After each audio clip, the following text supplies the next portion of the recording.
A big hello to my YouTube family. Welcome to Diva Classes. This is Divya Wadhwani, your economics teacher. Today we'll be solving the economics paper for class 12 ISC. Okay, this is a specimen paper for 2023 examination जिसको हम लोग 3 parts में solve करेंगे. The very first thing is the marks. This will be of 80 marks for 3 hours and you will be given additional 15 minutes for only reading जिसमें आप लोग ये decide करोगे कौन से questions करने कौन से नहीं करने. ठीक, all questions will be compulsory. Three sections will be there. Section A, B and C सारे क्वेश्चंस कंपलसरी हैं. जो चॉइसेस आपको मिलेंगे that will B internal choices. Question के अंदर आपको 2-3 पार्ट्स दिए और आपको चूज करना होगा उसमें से. This PDF I have already send you on Telegram. तो आज हम लोग इसका सिर्फ पहला ही पार्ट डिस्कस करेंगे. ठीक है. Section A is objective type, very short answer, जिसमें कुछ एक एक नंबर के क्वेश्चंस हैं जिसमें एमसीक्यूज भी इंक्लूडेड है. This is of 16 marks. Section B जो शॉर्ट आंसर्स 2, 3, 1, 4 ऐसे करके हैं, that is of 32 marks. And section C जिसमें लॉन्ग आंसर्स हैं जिसका जो कॉम्बिनेशन है वो 2+6 ऐसे करके है, वो भी 32 मार्क्स का है. So today we will only be doing the part of section A. ठीक, section A is of 16 marks. And the first question is कि indifference curve is convex to the origin due to 4 options are there. Transitivity नहीं, जाहिर सी बात है transitivity. Okay, then law of diminishing marginal utility ये भी नहीं होता है. non satiety ये भी नहीं होता है. ठीक, transitivity क्या कहता है कि हम लोग हमेशा गुड ए को चूज करेंगे बी के बजाय और बी को चूज करेंगे सी के बजाय. तो these things are not there, only this part, that is law of diminishing marginal rate of substitution is there. ये होता है इंडिफरेंस कर्व का जो कर्व बनता है, एक गुड ये और इसमें बोला गया है कि हम इन दोनों के कॉम्बिनेशंस लेते हैं. Indifference curve is a combination of two goods that will give you equal number of satisfaction, equal amount of satisfaction. ठीक, तो उसका जो सबसे पहला पार्ट होता है that is diminishing marginal rate of substitution that keeps on declining and it is always negative. वो ये बताता है कि अगर आपका एक गुड है तो इसको पाने के लिए जब आप बी को सैक्रिफाइस कर रहे हो तो हर बार पहले आपने 6 यूनिट सैक्रिफाइस किए बी की, फिर एक और एडिशनल यूनिट के लिए आपने 4 यूनिट सैक्रिफाइस की, फिर 2 की, फिर 1 की.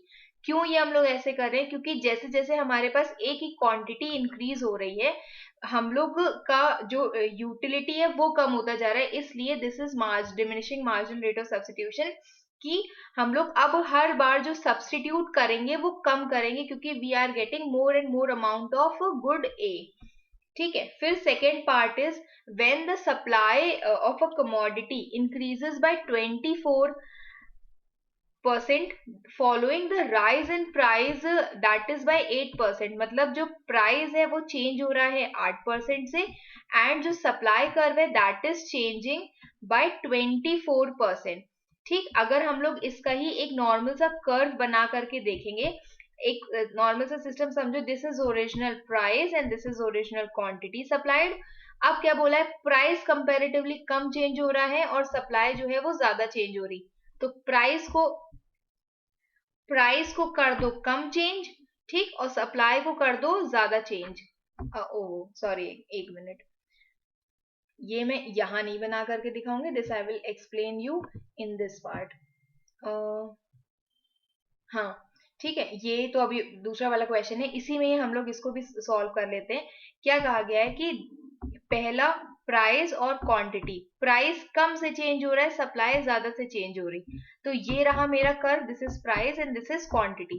ठीक, तो ये जो टच करेगा it will touch to Y axis. ये रहा मेरा वाई एक्सिस और ये रहा मेरा X axis. Now we'll come back to the question.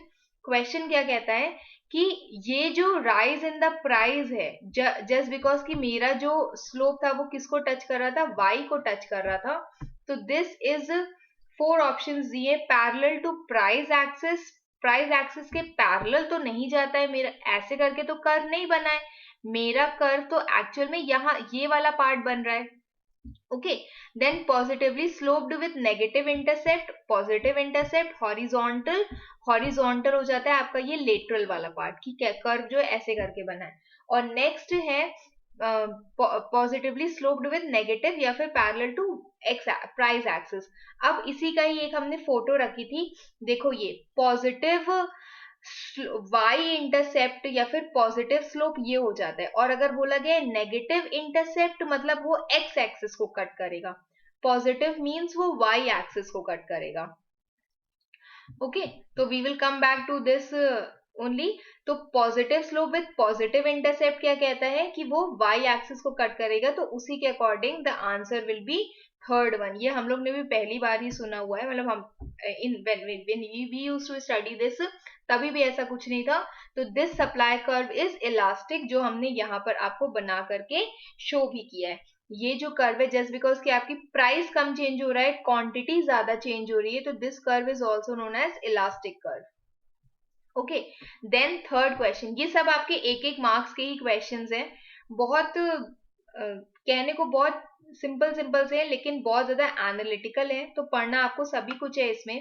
Okay, then the next part is छोटे छोटे से क्वेश्चंस है। नेक्स्ट क्वेश्चन क्या कहता है कि जो डायग्राम बिलो है that shows the market demand for and market supply of good x. अब इसमें कुछ चीजें दी हुई हैं कि इक्विलिब्रियम जो है that has change from E1 to E, मतलब इक्विलिब्रियम पॉइंट जो है वो चेंज हो गया है, और कुछ स्टेटमेंट्स दिए। पहले इस पूरे जो कर्व है इसको एनालाइज कर लूं। सी व्हाट हैपेंड कि जो सप्लाई है वो मेरी कम हुई है, ठीक, demand is the same, supply कम हुई है, तो इसके कारण क्या हुआ है, जो मेरा प्राइस पहले यहाँ था अब वो प्राइस इक्विलिब्रियम प्राइस कहाँ चला गया है, वो यहाँ पर चला गया है। Okay, this is the equilibrium price.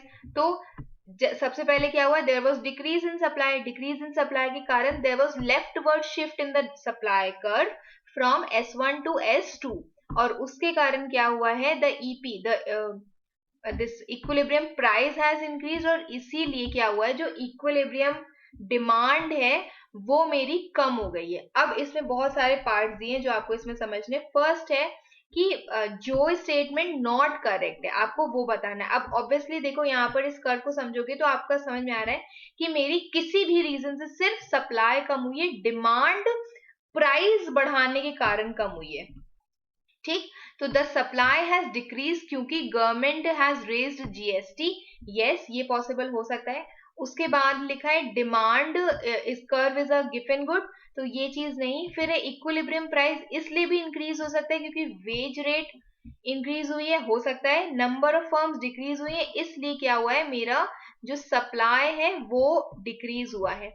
Equilibrium price इससे भी डिक्रीज हुआ है क्योंकि सप्लाई, इससे भी मेरा सप्लाई जो है वो डिक्रीज होगा, और जीएसटी के कारण भी मेरा सप्लाई डिक्रीज होगा। तो ये सारे स्टेटमेंट तो सही है। कौन सी नॉट करेक्ट है, this can be this one, the demand is the D curve is a demand curve for given goods. नहीं, डिमांड कर्व अगर आप गिवन गुड्स का देखोगे तो वो कैसा होता है, वो पहली चीज वो प्राइस के अकॉर्डिंग नहीं, वो हमारा दिखाया जाता है इनकम के अकॉर्डिंग। अगर प्राइस के अकॉर्डिंग दिखा भी रहे होते तो भी वो फॉल ही होता। अगर इनकम के अकॉर्डिंग दिखा रहे हैं तो एक समय तक वो इंक्रीज करेगा, उसके बाद वो कांस्टेंट हो जाएगा, इट विल मतलब वो बैकवर्ड चला जाएगा, वो ऐसे करके हो जाएगा। क्यों, क्योंकि जैसे जैसे मेरी इनकम इंक्रीज होगी वैसे वैसे कर्व जो है वो कम होता जाएगा। और दूसरी चीज, अगर प्राइस के अगर कंपैरिजन में उसको दिखा रहे हैं तो जैसे जैसे प्राइस उसका बढ़ेगा उसकी डिमांड जो है वो इंक्रीज होगी, लेकिन ऐसे करके नहीं होगी। तो मतलब ऑल इन ऑल सप्लाई से रिलेटेड है ये कर्व, डिमांड से रिलेटेड नहीं है। नेक्स्ट पूछा गया है कि demand curve that is parallel to X axis. अगर मेरा एक इलास्टिसिटी कर्व पूछा गया है, ठीक, this is my Y axis and this is X axis, और ये पूछा गया पैरेलल टू एक्स एक्सिस जो भी डिमांड कर्व है उसको हम क्या कहते हैं, तो obviously this is perfectly elastic demand curve. Okay, perfectly elastic क्यों होता है कि चाहे मेरा एक मिनट, अगर there is a slight change in the, just a minute, if there is a slight change, अगर हम लोग P को इससे गिरा करके स्लाइट चेंज कर देते हैं तो the quantity demanded can be here also and it can be here also, मतलब it will change to infinity. Okay, तो this is price elasticity changes to infinity, ये चीज इसमें बोली गई है। फिर नेक्स्ट पूछा गया है कि which of the following is a pair of direct taxes. तो two things are there, there is wealth tax and income tax. Excise duty नहीं, एक्साइज ड्यूटी और सर्विस टैक्स ये जीएसटी का पार्ट थे पहले, मतलब जीएसटी के अंदर ही अब ये इंक्लूड हो गए हैं. Service tax and income tax, no, service tax is a indirect tax और income tax is a direct tax. और लिखा है excise duty and wealth tax, so again this is indirect tax and wealth tax is a direct tax. फिर पूछा गया है कि direct tax का पेयर आपको बताना है, तो वो है वेल्थ टैक्स और इनकम टैक्स. ये उसी की मीनिंग दी हुई है, जनरल पर्पस के लिए आप उसको पढ़ सकते हो. ठीक, mosquito. Then next part is which of the following is included in the calculation of national income. Now I am leaving this question for a doubt question, क्योंकि I am also not confirmed about it. national income मैंने पढ़ा है but इतना ज्यादा deeply नहीं पढ़ा है कि हम ये वाला सॉल्व कर पाए. अकॉर्डिंग टू मी क्या चीजें उसमें नहीं include, which is included in this, तो इसमें से कुछ भी नहीं इंक्लूडेड होता है. रेस्ट, अगर ये क्वेश्चन का आंसर गलत है तो you can mention it in the comment box, और समझ में आए तो मुझे भी समझा देना. ठीक है. Then next part is currency. अब पूछा गया है कि ये जो बहुत सारी चीजें दी गई है, currency held by the public या फिर plus cash reserve with commercial banks, required reserve of commercial bank with RBI या फिर अदर डिपॉजिट्स विद आरबीआई, इन सबको हम क्या कहते हैं? तो इन सबको हम हाई पावर्ड मनी कहते हैं. इसका क्या मतलब होता है कि आरबीआई ने जितना भी मार्केट में मनी को दिया हुआ है वो सारी चीजें इसमें आएंगी. अब चाहे वो currency, just a minute, okay, चाहे वो करेंसी जो पब्लिक के पास है वो हो, चाहे वो रिजर्व जो कॉमर्शियल बैंक के पास है पब्लिक के वो हो, चाहे वो सीआरआर हो, कैश रिजर्व रेशियो जो कॉमर्शियल बैंक का आरबीआई के पास है, या फिर किसी भी अदर तरीके का डिपॉजिट हो आरबीआई के पास, वो सब आता है हाई पावर्ड मनी के under. Okay. Then next question is कि इंडियन रेलवेज ने charges lower freight for transporting essential products जैसे कि फूड और कोल, और जो फ्रेट चार्जेस हैं कुछ अदर प्रोडक्ट्स के जैसे टीवी और एयर कूलर्स, ये किसका एग्जांपल है? तो ये प्राइस डिस्क्रिमिनेशन का एग्जांपल है. ये एज इट इज स्टेटमेंट आपको फ्रैंक पब्लिकेशन की इकोनॉमिक्स बुक में मिल जाएगा in the part of monopoly. वैसे ही एक और जगह पर एक और ऐसे ही एक एग्जांपल दिया हुआ था कि जो हम लोग इलेक्ट्रिसिटी यूज करते हैं वो इलेक्ट्रिसिटी एग्रीकल्चर के लिए, जो एग्रीकल्चर वाला पार्ट है उसके लिए इलेक्ट्रिसिटी के चार्जेस कम है, और जब हम लोग डोमेस्टिकली उसको यूज करते हैं तो डोमेस्टिकली उसके चार्जेस जो है वो ज्यादा है.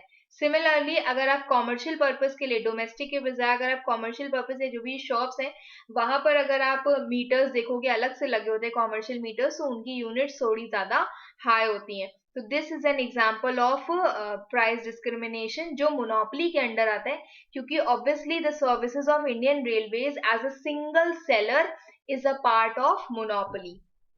Then next question is कि as per the marginal revenue and marginal cost approach, it will be profitable for a firm to produce when.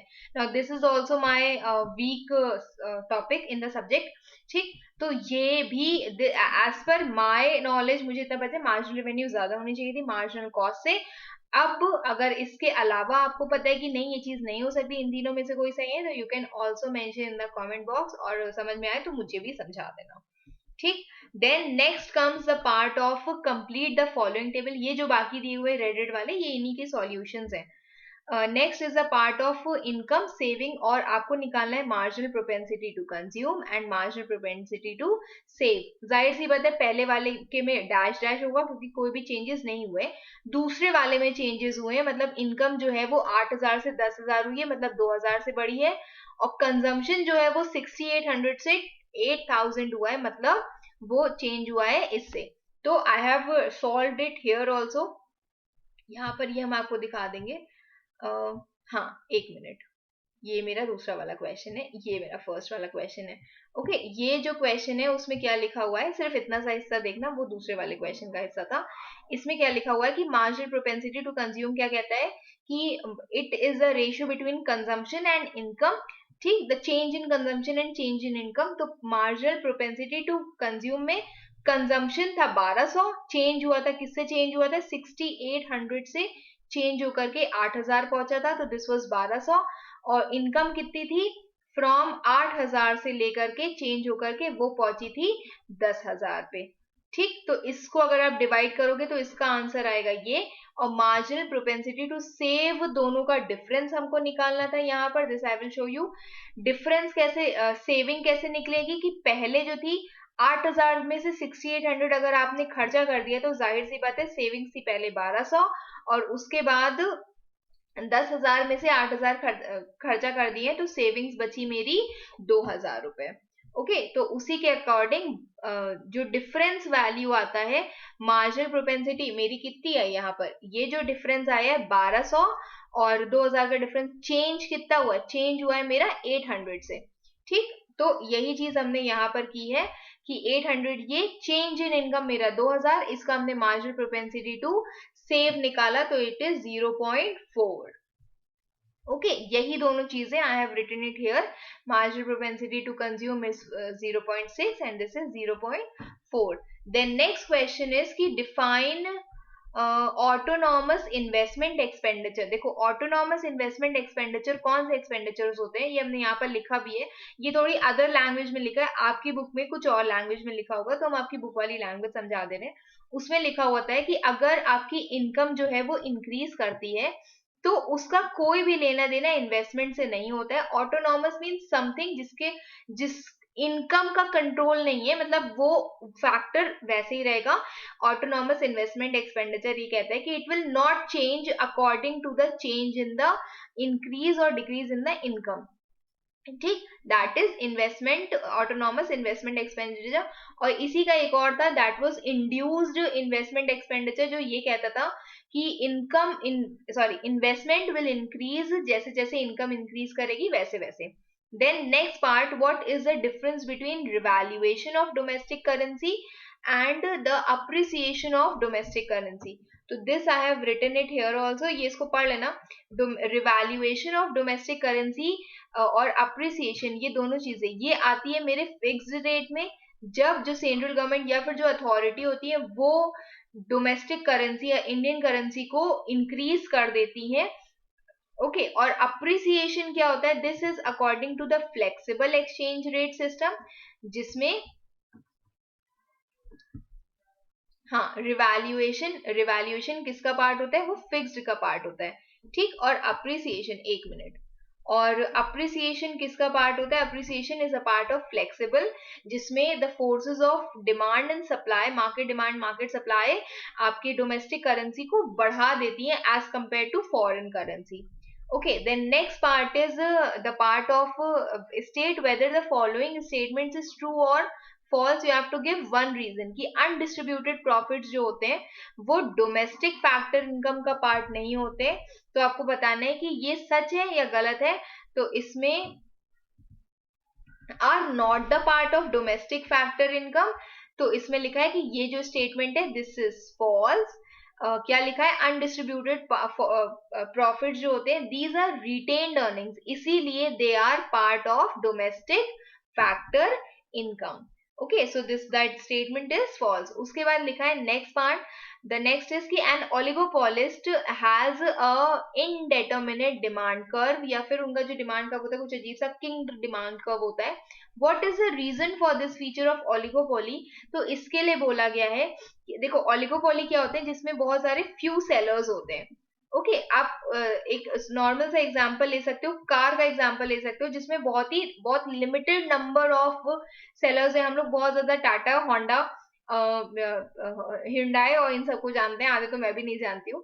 तो इन सब के बारे में यहाँ पर सिर्फ दिया गया कि वो बहुत फ्यू सेलर्स होते हैं और उनका जो डिमांड कर्व होता है वो बहुत ज्यादा इनडेटर्मिनेट होता है। अब इसी का ही हम लोग यहाँ पर ढूंढेंगे, ये हमने कहीं पर लिखा हुआ है, दिस इज 15th पार्ट, ये ठीक है। फर्म का जो डिमांड कर्व होता है, क्यों, क्योंकि बहुत ज्यादा इनडेटर्मिनेट क्यों होता है, because there is high degree of interdependence among the firms. Price और जो आउटपुट पॉलिसी है वो has a significant impact on the price and output policy of rival firms.